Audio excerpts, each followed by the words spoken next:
Good job Presiden Prabowo, luar biasa ya. Gebrakannya 15 hari ini dalam lawatan beliau ke dunia internasional ya, hampir keliling dunia ini.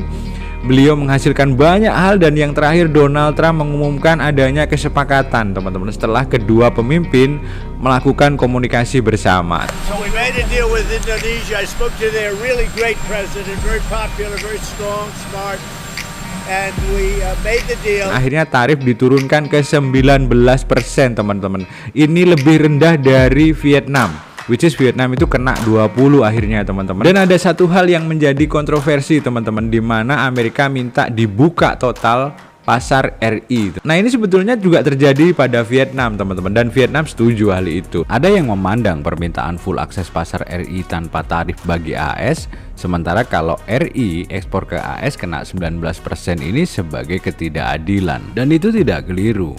Namun di luar dugaan, sejatinya kemauan Trump ini bisa membuahkan keuntungan besar bagi RI, dan RI bisa menjadi hub pasar negara-negara yang dikenai tarif tinggi oleh Trump.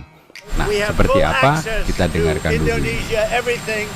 As you know, Indonesia is very strong on copper, but we have full access to everything. We will pay no tariffs, so they are giving us access into Indonesia, which we never had. That's probably the biggest part of the deal. And the other part is they are going to pay 19% and we are going to pay nothing. Kembali ke tema kita bersama teman-teman. Jadi Trump ini sepanjang pembicaraan tadi, kalau teman-teman dengarkan, itu selalu mengatakan yang namanya tembaga. As you know, Indonesia is very strong on copper, great product, and they also have some very valuable earths and various other materials. One of the things, as you know, they're known for is very high quality copper. Dan Amerika itu sangat butuh, sangat needy yang namanya tembaga teman-teman. Karena apa? Tembaga itu gunanya luar biasa banyak teman-teman. Apalagi Amerika Serikat itu adalah termasuk eksportir persenjataan alutsista perang teman-teman. Dimana alutsista perang itu kebanyakan juga menggunakan yang namanya tembaga. Sepertinya Trump ini berpikir ulang teman-teman. Kalau sampai suplai tembaga ke Amerika Serikat dikenakan tarif seperti awalnya 32% misalkan ya, otomatis harga tembaga bagi konsumen Amerika Serikat, bagi produk pabrik-pabrik yang ada di Amerika Serikat itu kan semakin mahal teman-teman. As you know, Indonesia is very strong on copper, but we have full access to everything. We will pay no tariffs. So they are giving us access into Indonesia, which we never had. That's probably the biggest part of the deal.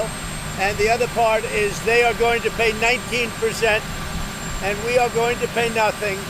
I think it's a good deal for both parties, but we will have full access into Indonesia. And we have a couple of those deals that are going to be announced. India basically is working along that same line. We're going to have access into India. And you have to understand, we had no access into any of these countries. Our people couldn't go in. And now we're getting access because of what we're doing with the tariffs. So they're paying 19% and we are not paying anything.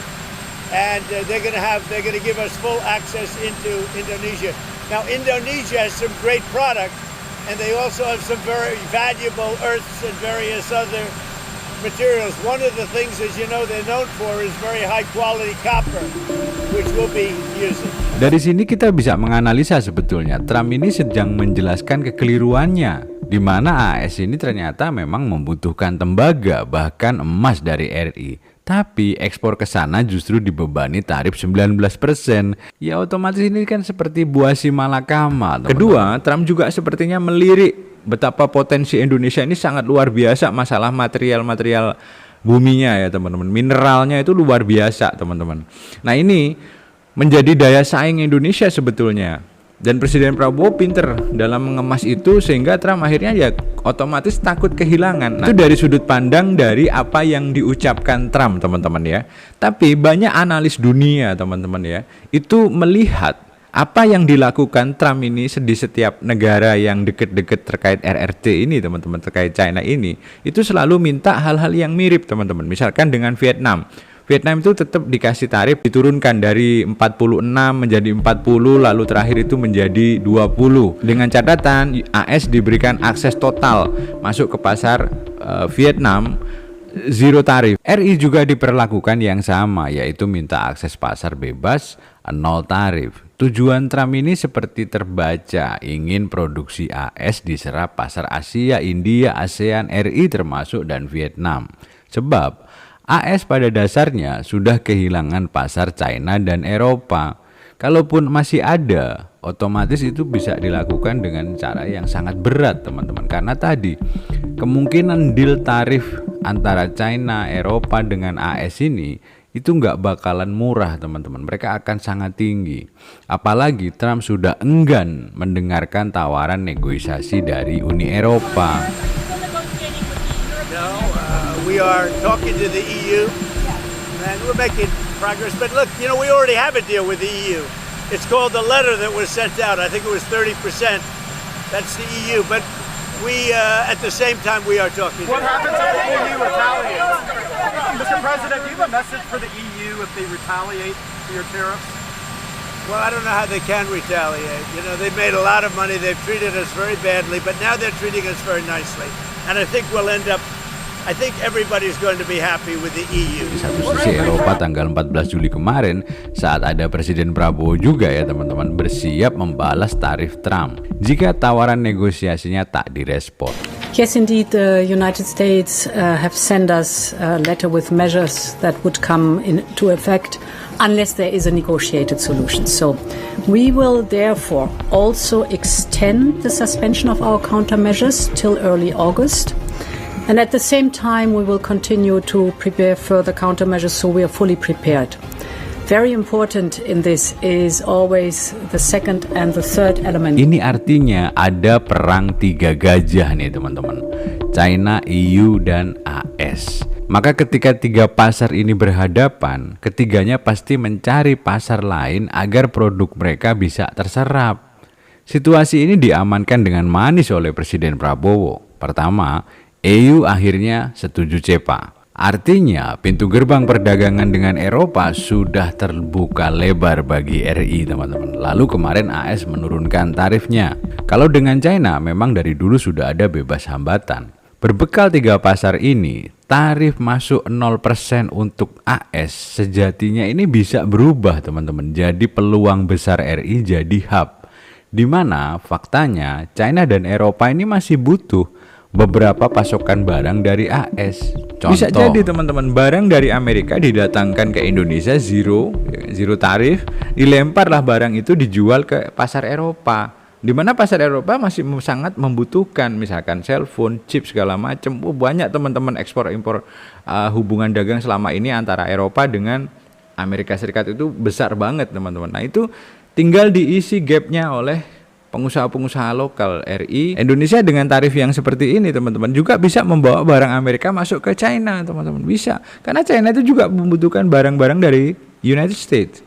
Banyak komponen-komponen mesin, suku cadang pesawat segala macam itu dibutuhkan oleh mereka teman-teman. Jadi ini sebetulnya triki-trikinya pengusaha gitu, mana yang bisa memanfaatkan secara brilian dia bakalan jadi teman-teman. Terkait dengan kekhawatiran apakah kira-kira nanti dengan zero tarif untuk AS apakah tidak akan memukul justru industri-industri lokal, tidak melindungi industri lokal teman-teman. Nah ini sebetulnya tricky question teman-teman. Karena apa?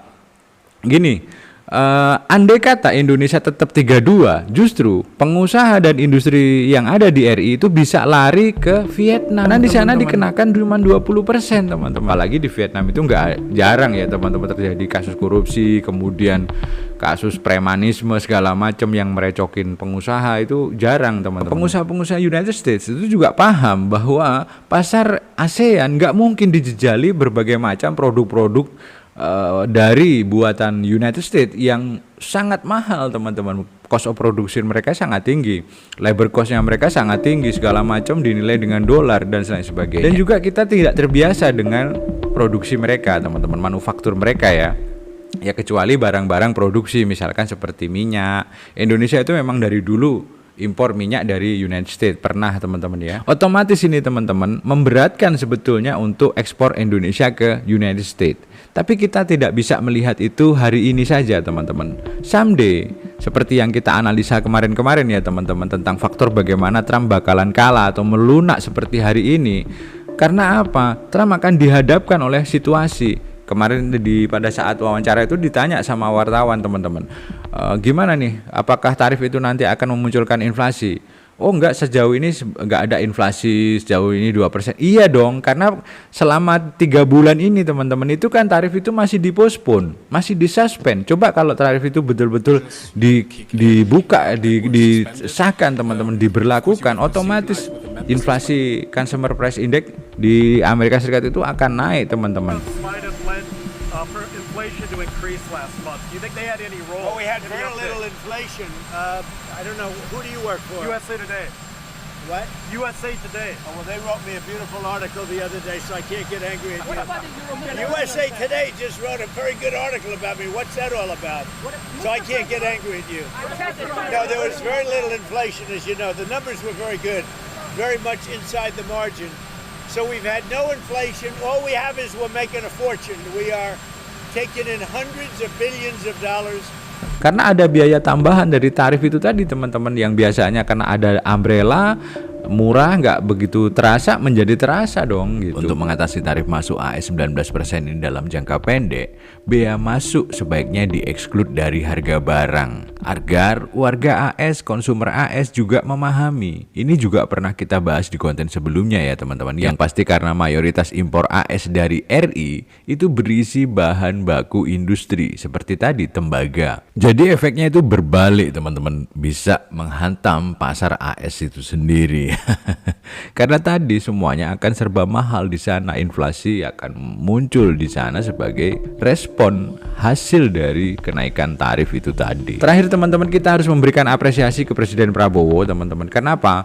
Dalam setengah bulan ini beliau keliling dunia teman-teman ya, mulai dari Arab Saudi, macam-macam teman-teman beliau datangi ke KTT BRICS. Beliau ini sejatinya membuka pasar juga teman-teman. Ini sepertinya juga menjadi plan dari Presiden Prabowo apabila tarif itu tidak bisa digoyang lagi, tidak bisa dinego lagi teman-teman. Ketika tarif itu bisa dinego tentu lebih bagus lagi teman-teman. Karena apa?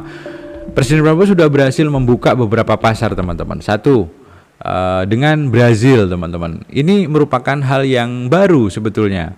Pada saat KTT BRICS, Presiden Prabowo itu menyempatkan melobi Presiden Brazil, Presiden Lula, untuk membuka pasar. Jadi saling membuka pasar untuk mengatasi tarif Trump. Dibuka betul teman-teman, itu merupakan satu pintu gerbang daripada pasar Amerika Latin sebetulnya. Sayangnya Presiden Meksiko ya, Presiden Claudia itu nggak datang teman-teman. Kalau datang itu bakal lebih bagus lagi teman-teman. Sebab apa? Meksiko, kemudian Brazil itu pintu gerbang industri Amerika Latin teman-teman, termasuk supplier besar untuk United States. Terakhir ya, ketika beliau mau ke Bastille Day, beliau sempatkan tuh teman-teman melakukan kesepakatan dagang dengan Uni Eropa teman-teman. Nah di sana disepakati CEPA yang sudah 10 tahun rundingan terus, nggak ada selesai-selesainya, di mana sepanjang waktu itu teman-teman seringkali posisi RI itu seperti didiskreditkan. Karena apa? Dianggap pasar ketiga segala macam, tidak dilirik lah pada intinya. Tapi dibeli pasar raw materialnya diambili, tetapi dia nggak mau hubungan dagang terlalu jauh daripada itu teman-teman dulunya. Nah sekarang dengan CEPA teman-teman keadaan bisa lain nih. Apalagi dengan tadi teman-teman, jika dimanfaatkan barang dari AS ini 0% ya masuk. Ini AS ini kan Trump ini kan sedang mengunci si Uni Eropa teman-teman dengan tarif 40%. Nah ini kalau dimanfaatkan oleh RI teman-teman, oleh pengusahanya ya tentunya, dia ambil barang dari AS kemudian dikirim ke pasar Eropa, itu menjadi game changer teman-teman. Terakhir Presiden Prabowo menjelaskan ada komitmen yang harus dibeli dari AS, diantaranya minyak dan pesawat Boeing untuk Garuda. Nah tentu ini sejalan kalau dengan tarif 0 AS tadi teman-teman. Dan Presiden Prabowo yang perlu kita catat bersama adalah tidak menyerah teman-teman terkait 19% tarif masuk AS ya. Beliau rencananya kelak akan berusaha mendekati Trump lagi. Bahkan beliau ini rencananya akan diundang untuk main golf bersama. 32 diturunkan jadi 19. Ya saya tetap nego, saya katakan beliau ini seorang negosiator yang cukup keras juga gitu. Ya, saya kira itu dari saya. Apakah Indonesia melihat itu secara Pak? Pak, respon 19% bagaimana Pak bagi pemerintah Pak? Kenapa? Boeing gitu-gitu kalau Presiden Trump bilang. Ya, memang kita kan perlu untuk membesarkan Garuda. ya. Garuda adalah kebanggaan kita. Garuda adalah flag carrier nasional. Garuda lahir dalam perang kemerdekaan kita. Jadi Garuda harus menjadi lambang Indonesia. Kita bertekad, saya bertekad untuk membesarkan Garuda. Dan untuk itu ya kita butuh pesawat-pesawat baru, ya. Dan saya kira nggak ada masalah karena kita butuh. Mereka ingin jual, pesawat Boeing juga cukup bagus. Kita juga tetap dari Airbus, ya. Jadi akhirnya terjadi pertemuan dua kepentingan. Kita juga butuh, sebagai contoh, kita masih import BBM, kita masih import gas, kita masih perlu import gandum, kita masih perlu import kedelai dan sebagainya. Jadi akhirnya kita bisa dapat suatu titik pertemuan. Pak, tapi akan dinegosiasi lagi nggak Pak? Dari defisit gimana Pak? Ya, kita terus akan namanya hubungan dagang itu terus menerus kita negosiasi, ya. Ada rencana kunjungan ke sana Pak? Kemana? Ke Amerika kunjungan? Beliau katakan mungkin sekitar September Oktober. Ya. Bapak ke sana Tapi Pak? saya agak ngeri kalau diajak main golf. Kenapa? Golf saya jelek sekali. Saya harus Saya harus les privat golf. Dulu bagus, sekarang udah nggak bisa lagi. Ya. Pak, hasil pertemuan Oke. ini apakah akan bagi Indonesia apakah tetap akan menguntungkan dalam jangka panjang Pak, mengingat kita membebaskan pajak Amerika 0% gitu Pak? Semua sudah kita hitung, semua kita berunding, ya. Kita juga memikirkan yang penting bagi saya adalah rakyat saya. Yang penting saya harus lindungi pekerja-pekerja kita. Walaupun kita juga punya sikap, ya. Ini tawaran kita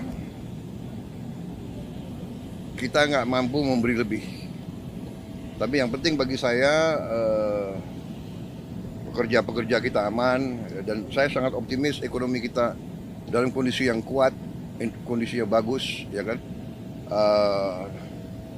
Jadi apapun terjadi kita akan kuat. Terima kasih. Kenapa? Puas pada dengan angka 19% atau akan dinegosiasi? Ya kalau puas ya 0%.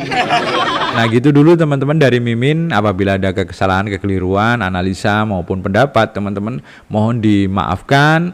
Dan kita tunggu saja informasi terbaru dari Presiden Prabowo. Terima kasih teman-teman, salam.